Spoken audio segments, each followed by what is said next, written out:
And this relationship within Cardona Church of Christ is permanent. Kung pwedeng palitan ng anak, papalitan nyo. Yung mga may anak dito, kung magpapalit ng anak, gusto nyo palitan ng anak? Yun lang pong pangalawa, sabi nung isa. Yung pong panganay, nagtatrabaho na, hindi ko po gustong palitan yun. Nag-i-entrega na. Yung bunso, malakas sa gatas, baka pwede nang palitan. Ano? Gusto nyo ba magpalit ng anak? Di ba, yung sabi yung iba, kung pwede lang po. Ano? Gusto nyo ba magpalit ng magulang sa mga anak? Ano? Gusto nyo ba magpalit ng kapatid? Yung iba siguro gusto, yung iba ayaw. Ano? May bad news ako. Ang bad news natin, hindi na pwede. Hindi pwedeng magpalit. Hindi pwedeng mamili kasi ng magulang. Hindi pwedeng mamili ng anak. Hindi pwedeng mamili ng kapatid. Permanent yan. Kung yan ang ibinigay sa iyong kapatid, kapamilya, yan na yun. Hindi na yan mababago. Diba? Nang kahit anumang sitwasyon. Hindi tayo pwedeng makapamili. Lalo na ng kapatid sa pananampalataya, hindi ka pwedeng mamili. Ang tao, pag tumanggap siya at kumilala kay Jesus, kapatid mo siya. So, hindi ka pwedeng mamili ng kapatid sa Panginoon. Diba? Yun ang ibig natin ipaunawa. No choice na tayo. Tingnan mo katabi mo. Sige, tingnan mo. No choice na. Kapatid mo na yan.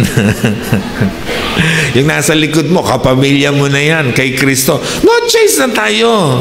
Diba? Wala na tayong magagawa. Tanda ito mga kapatid. Lumipat ka man ng church. Local church. Lumipat ka man ng upuan. Lumipat ka man ng oras ng pagsamba. Magkikita-kita pa rin tayo. Tama? Sa tayo magkikita-kita? Fellowship. Local, provincial, national.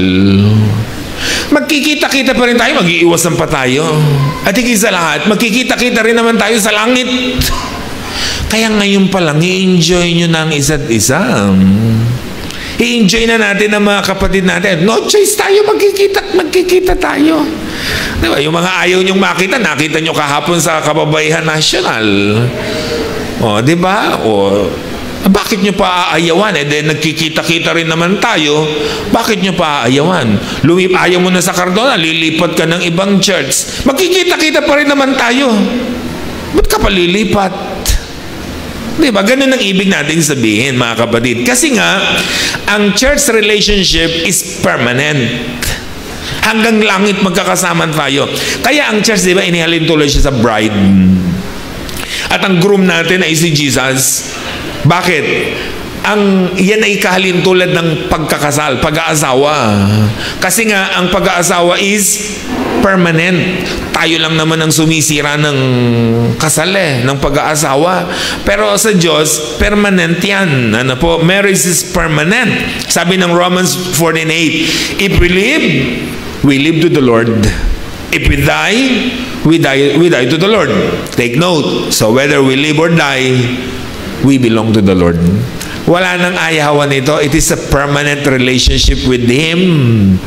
Mabuhay ka para kay Jesus, mamamatay kang para kay Jesus. Kaya mamatay at mabuhay, we belong to Jesus. Diba? It's a permanent relationship with Him.